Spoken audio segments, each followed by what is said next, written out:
ফেসবুকের ভাইরাসে সারা বাংলাদেশ জর্জরিত ছিল, এবং এবং ইউটিউবের ভাইরাসে সারা বাংলাদেশ জর্জরিত ছিল।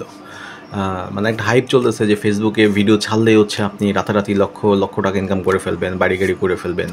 অন্যদিকে হচ্ছে অনেক বড় বড় কন্টেন্ট ক্রিয়েটাররা, যাদের কোনো কোয়ালিটি হাবিজাবি কিছুই নাই, তারা স্ক্রিনশট দিচ্ছে আমি এই মাসে 50 লাখ, এই মাসে 40 লাখ, এইভাবে আর্ন করতেছে। তো যারা শুধুমাত্র ফেসবুক এবং ইউটিউব নিয়ে পড়েছিলেন, যাদের ব্যাকআপ কোনো ইনকাম সোর্স ছিল না বা অল্টারনেটিভ কোনো ইনকাম সোর্স ছিল না, বা তারা অন্য ব্যবসার সাথে জড়িত পাশাপাশি ফেসবুকে ইনকাম করার চেষ্টা করেছিল, তারাই হচ্ছে টিকে থাকবে। আর যারা শুধুমাত্র ফেসবুক এবং ইউটিউব থেকে আর্ন করতেছিল বা এটার উপর ডিপেন্ডেন্ট ছিল, তারা কিন্তু একটা পর্যায়ে এখান থেকে আর আর্ন করতে পারবে না। কেন পারবে না আমি আপনাদেরকে বলি। কারণ আপনার মহল্লায় আগে দোকান ছিল একটা বিকাশ করার বা ফ্লেক্সিলোড করার, এখন মানে কদমে কদমে দোকান হয়ে গেছে। তার মানে কি, এখন বাংলাদেশের সব ফেসবুক অ্যাকাউন্টই হয়ে গিয়েছে একজন কন্টেন্ট ক্রিয়েটর হয়ে গেছে। হ্যাঁ, আসলে আপনার ভিডিওটা দেখবে কে, সেটাও কথা না।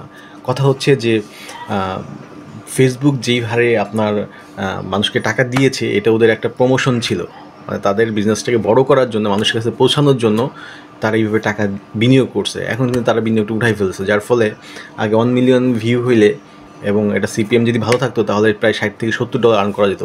এখন সেটা চলে আসছে $6, $7, $8। হ্যাঁ, যদি বাইরের কান্ট্রি থেকে দেখে ভিউ হয় তাহলে হয়তো আরও একটু বেশি আসতে পারে। সো আপনারা যাদের অল্টারনেটিভ ইনকাম নাই, তারা অল্টারনেটিভ ইনকামে মনোযোগী হন। সেটা হতে পারে চাকরি, সেটা হতে পারে আদার্স কোনো বিজনেস। এখন অনেকে আমাকে প্রশ্ন করছেন, আপনি তো ভাই ফেসবুকে ভিডিও দিচ্ছেন কেন, আপনার ইনকাম সোর্স কী? ভাই, আমি 2015 সাল থেকে ফাইবারে কাজ করি এবং স্টিল আমার কিছু ফিক্সড ক্লায়েন্ট আছে, যেখান থেকে আমি আলহামদুলিল্লাহ ফেসবুকের থেকে ডাবল ইনকাম করে থাকি ফাইবার থেকে। হ্যাঁ, যার ফলে ফেসবুক যদি ইনকাম বন্ধ করেও দেয় আমার কোনো সমস্যা হবে না। সো আপনারাও যারা আছেন ভাই ব্রাদার আমাদের, যারা ফেসবুকের উপর হুমড়ি খেয়ে পড়তে চাচ্ছেন, তাদেরকে বলবো একটু আসতে। আপনি যে প্রফেশনে আছেন সেটাতে মনোযোগী হন, সেটা করেন, পাশাপাশি আপনি ফেসবুকে ট্রাই করেন। কারণ এই যে লাস্ট মান্থ থেকে আপনার ফেসবুকের রিচ অনেক ডাউন এবং ইমপ্রেশনস অনেক কম এবং ইনকামও অনেক কম। এখন ফেসবুক আগে বলতো ওরা 68% বা 65% টাকা